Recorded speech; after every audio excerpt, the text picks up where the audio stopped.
데살로니가 전서 4장 9절 말씀 다 같이 한 목소리로 받들도록 하겠습니다. 형제 사랑에 관하여는 너희에게 쓸 것이 없음은 너희들 자신이 하나님의 가르치심을 받아 서로 사랑함이라. 아멘. 하나님께서는 오늘도 우리들을 가르쳐 주시기 위해서 불러주셨습니다. 하나님의 가르치심을 받는 것은 우리에게 가장 큰 영광입니다. 그것은 바로 예수님의 제자가 된다는 것을 의미하는 것이죠. 그리고 하나님께서는 우리에게 바로 서로로 사랑할 수 있는 그러한 사랑의 예술에 대해서 우리를 가르쳐 주시고 그것을 통해서 우리에게 하나님 나라의 행복을 주시기를 원하십니다. 그래서 특별히 여기 하나님의 가르치심이라는 이 단어는 신약 성경에서 유일하게 이곳에서만 사용되어 있습니다. 그리고 이 다른 그리스 문헌에서 바울이 이전에는 이런 용어가 사용된 사례가 없습니다. 그리고 사실상 바울 이후에도 이 용어가 사용된 사례가 거의 없습니다. 그래서 아마 이 단어는 사도 바울이 만든 단어다 그렇게 우리가 생각해 볼 수가 있습니다. 한국말로는 하나님의 가르치심을 받았다 이렇게 해서 이렇게 이 세 단어로 이루어져 있습니다. 그래서 원문 세 단어로 이루어져 있습니다만 원문상으로는 떼오 디닥토이라고 해서 한 단어입니다. 근데 이 단어는 이제 바울이 만든 것처럼 보이는데 사실은 이런 비슷한 의미들이 그리스 철학에서 이렇게 널리 사용되었습니다. 그래서 앞에 이렇게 떼오 하나님께서 디닥토이 가르치셨다 이렇게 이 단어가 이루어져 있는데 디닥토이라고 와 결합된 여러 가지 단어들이 사용되었습니다. 그것을 통해서 우리가 이게 하나님의 가르치심을 받았다는 것이 구체적으로 어떤 의미인지 우리가 그 의미들을 유추해 볼 수가 있습니다. 그래서 아마 의도적으로 사도 바울이 그런 철학계에서 널리 통용되었던 그러니까 디닥토이 가르침을 받았다라는 그 단어를 통해서 만들어진 여러 단어들을 염두에 두고 아마 그것과 대비해서 이야기한 것이 아닌가 그렇게 생각해 볼 수가 있습니다. 그래서 이 첫 번째로는 아디닥토이라는 말이 이제 사용되었습니다. 이 아디닥토이는 것은 가르침을 받지 않았다 이런 의미. 이것은 그때 당시 에피쿠로스 학파와 그의 추종자 에피쿠로스 학파에서 관습적인 교육을 거부하고 배우지 않고 본능에 의해서 이렇게 철학적인 지혜를 가지고 살아간다 그런 의미로 주장했다는 거예요. 그러니까 아디닥토이 해가지고 가르침을 받지 않았다 이런 것은 그런 선천적으로 그런 지식을 철학적인 지식, 그 지혜를 가지고 있었다 이런 의미로 주장하는 것이죠.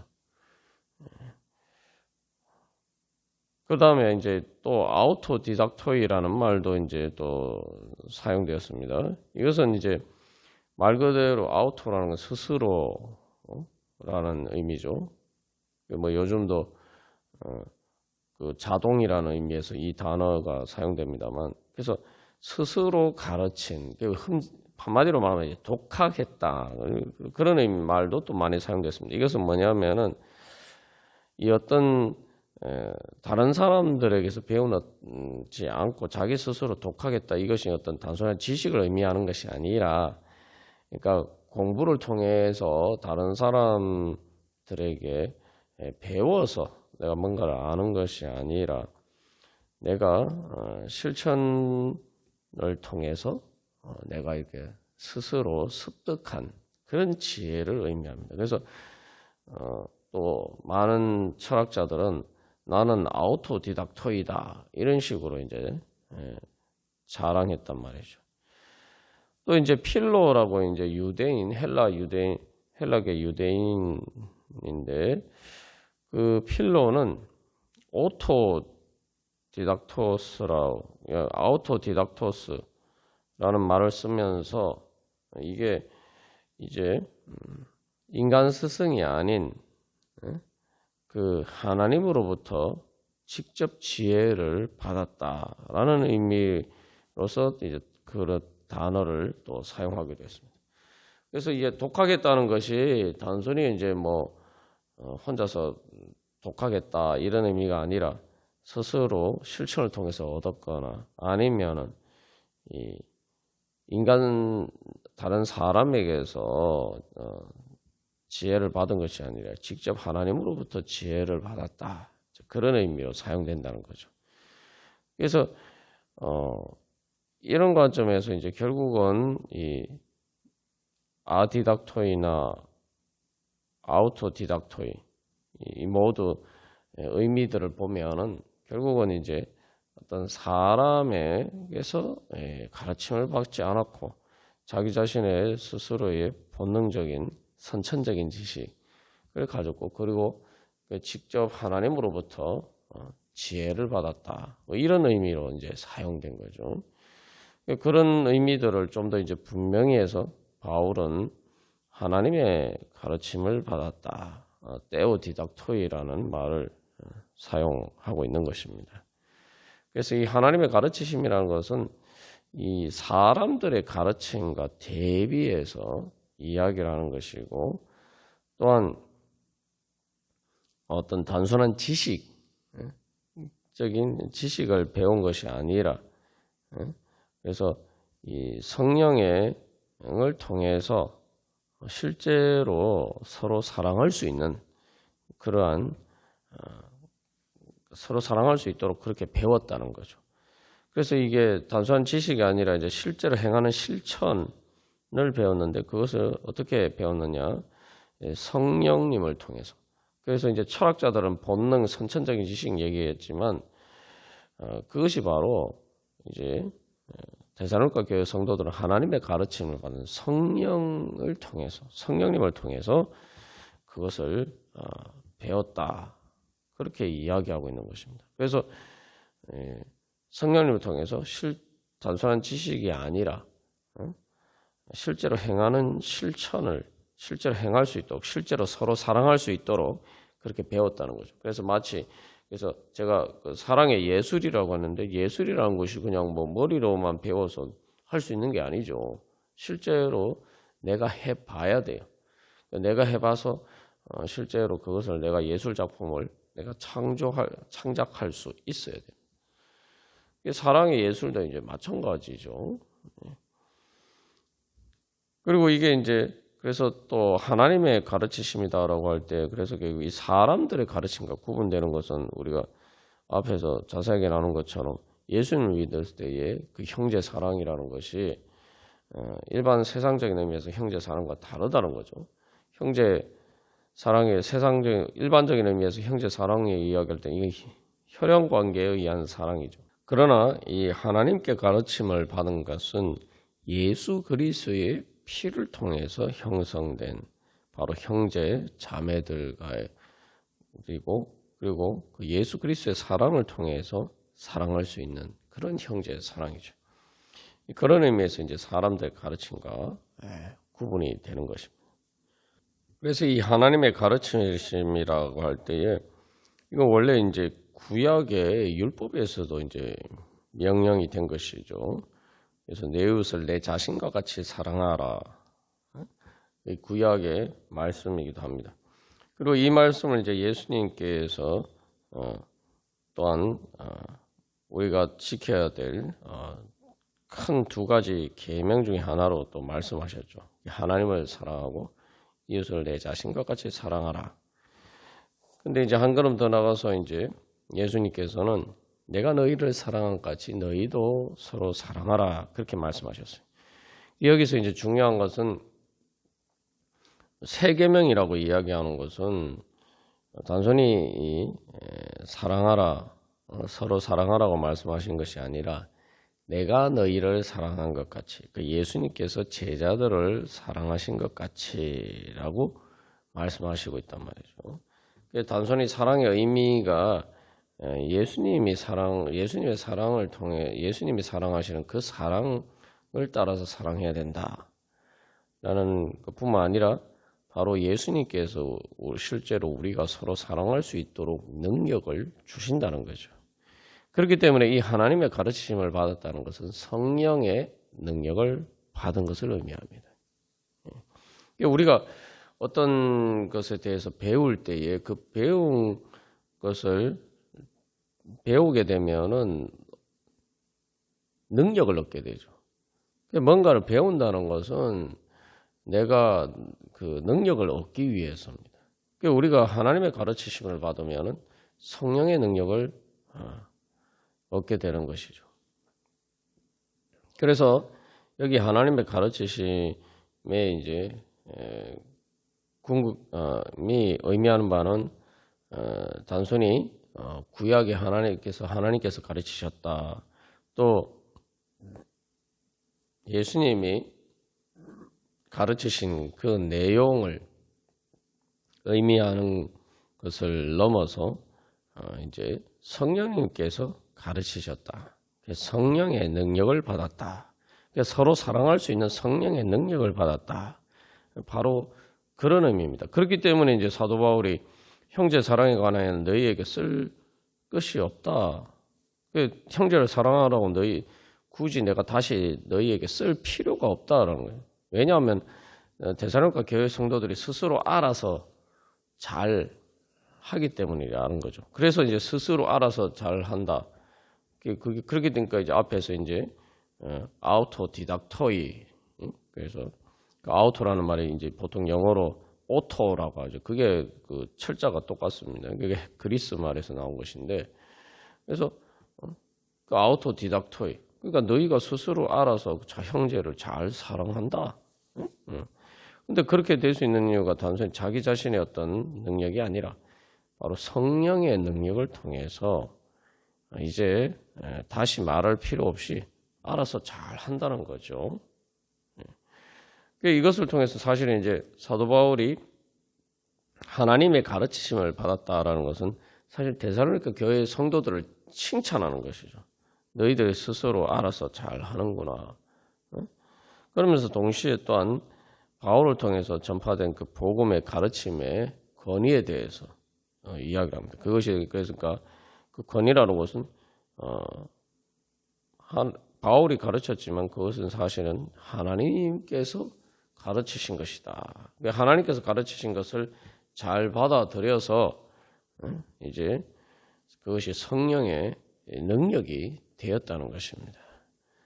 이것이 바로 우리가 하나님의 가르치심을 받는 것입니다. 제자가 예수님의 제자가 된다는 것은 하나님에 대한 지식을 그냥 하나님에게 배울 때 그냥 단순한 어떤 지식을 습득하는 것이 아니라 성령의 능력을 받아서 내가 실제로 그렇게 해보고 배운 대로 해보고 그래서 실제로 또 그렇게 할 수 있게 되도록 배우는 것입니다.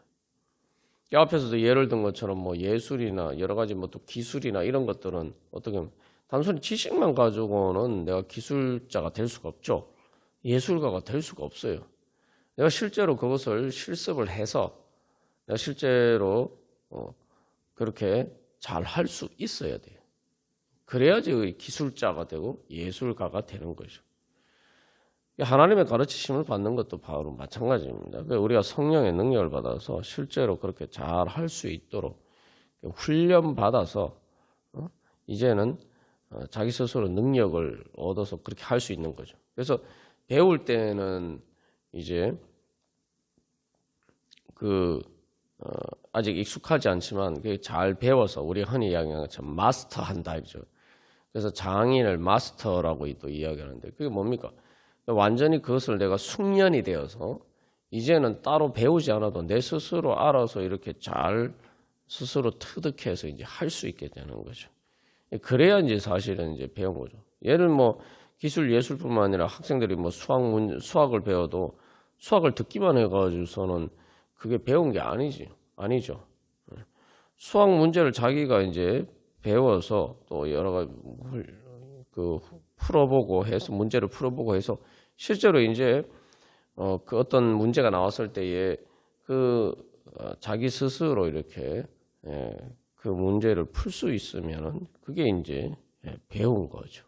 그러면은 그 문제를 맞출 수 있게 되고 실제로 또 시험에서 또 그만큼 점수도 얻을 수가 있는 것입니다.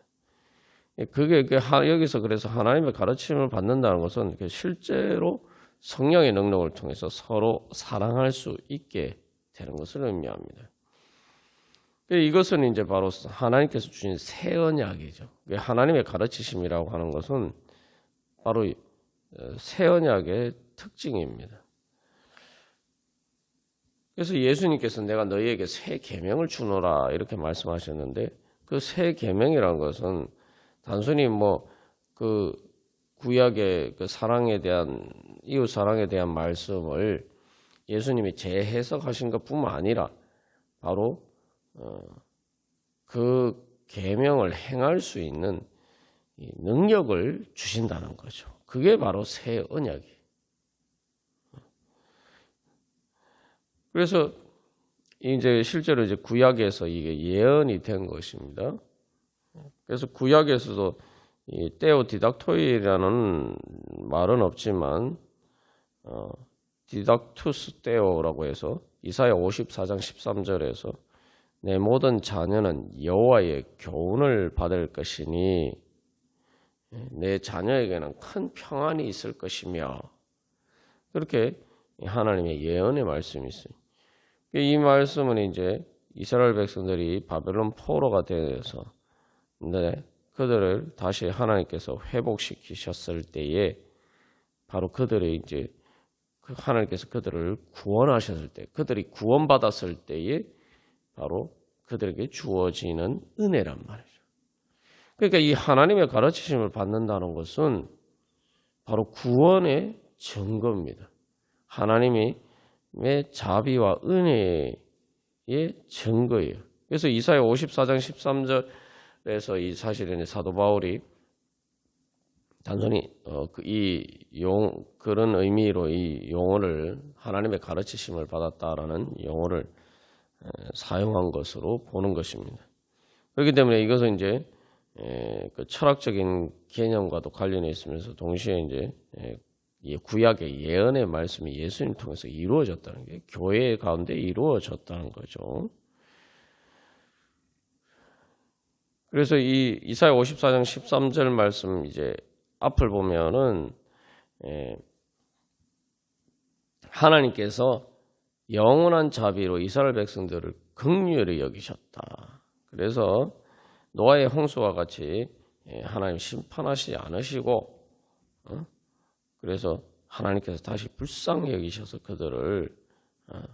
그들에게 화평을 주셨다라는 거예요. 그러니까 이제 내 모든 자녀는 여호와의 교훈을 받아서 그 큰 평안이 있을 것이다. 그렇게 약속하시는 것입니다. 이 말씀이 이제 예수님을 통해서 이루어졌고 예수님의 십자가 구속의 사역을 통해서 하나님께서 우리를 불쌍히 여기셔서 우리를 구원하셨다는 거죠. 그래서 그것은 구체적으로 예수님의 구속 사역을 통해서 우리가 성령을 받게 되었고 그래서 그 성령님을 통해서 이제는 하나님 죄 가운데 우리가 살지 않고 하나님의 자비하심의 그 은혜를 따라서 우리가 살고 그것을 통해서 하나님이 주시는 평안을 누리게 되었다라는 거예요. 이게 구원의 은혜를 이야기하는 겁니다. 여기서 이제 그래서 평안이 있을 것이다라고 하는데 하나님의 교훈을 여호와의 교훈을 받으면은 평안이 있을 것이다. 이 데살로니가서 4장 9절 말씀에 적용해서 보면 하나님의 가르치심을 받으면은 우리가 평안을 누릴 것이란 말이죠. 그냥 평안도 아니고 큰 평안을 누릴 것이다. 우리가 이건 그래서 그 구체적인 의미를 잘 알 수가 있죠. 하나님을 가르치심을 받아 서로 사랑하게 되면은 바로 하나님의 평안을 누릴 것이라는 거죠. 그 평안이라는 건 단순히 평화로운 게 아니라 그것을 넘어서 서로 사랑하는 그 행복을 얘기해요. 예, 여러분 그래서 성경에서 항상 평안이라는 말이 나오면은 단순한 평화로운 것뿐만 아니라 행복을 의미한다. 우리가 성경의 그 용어로 오늘날 우리식으로 이제 제대로 이해하려면 그걸 행복이라고 이제 이해를 하면은 가장 분명하게 한 이해가 될 것입니다. 그래서 그 행복은 어떤 행복이냐? 천국 행복, 하나님 나라의 행복이죠. 구원의 행복이.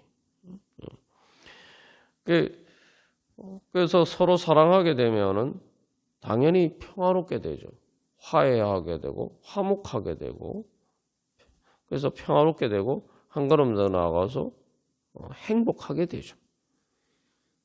하나님이 그런 은혜를 주시겠다는 거예요. 그게 그래서 이 구원이란 말이에요. 그래서 이 사도 바울이 하나님의 가르치심을 받아 서로 사랑함이라는 그 이야기할 때는 사실은 그 짧은 말 가운데 그런 맥락들이 있는 것입니다. 깊은 맥락들이 있는 거예요. 그러니까 이게 이제 예수님의 내가 너희에게 새 계명을 주신다라고 말씀하신 것을 또한 염두에 두고 있는 거죠. 그러니까 예수님을 통해서 하나님의 구원의 약속이 이루어졌다는 거죠. 그러니까 다시 말하면 하나님이 우리를 불쌍히 여기셔서 우리를 구원하셔서 우리에게 자비를 베풀어 주셔서 우리가 서로 사랑할 수 있도록 만들어 주셨다는 거예요. 그러니까 우리가 하나님의 축복을 구할 때에 이거 하나님께서는 우리에게 그런 축복을 주시기를 원하신단 말이에요.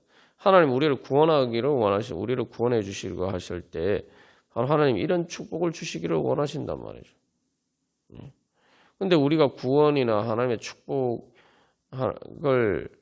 소망할 때에 천국의 행복을 소망할 때에 그것을 위해서는 서로 사랑할 수 있게 되어야 되구나. 그러니까 내가 하나님께 서로 사랑할 수 있는 그런 능력을 구해야 되겠구나. 우리가 이 생각을 잘 못하죠. 하나님이 주여 우리를 불쌍히 여겨 주시옵소서. 우리는 주로 어떤 현실적인 내 삶의 어떤 여러 가지 문제들을 가지고 주님 불쌍히 여겨 주시옵소서. 주님 자비를 베풀어 주시옵소서. 우리가 그렇게 기도하는데 사실은 우리가 주님께서 우리를 불쌍히 여겨 주셔서 우리에게 주시는 가장 큰 은혜는 서로 사랑할 수 있는 능력이라는 거죠. 그리고 우리의 인생에 이제 사실은 내 몸이 아픈 것을 제외하고는 우리의 인생의 대부분의 문제는 서로 사랑하면 다 해결되는 문제예요.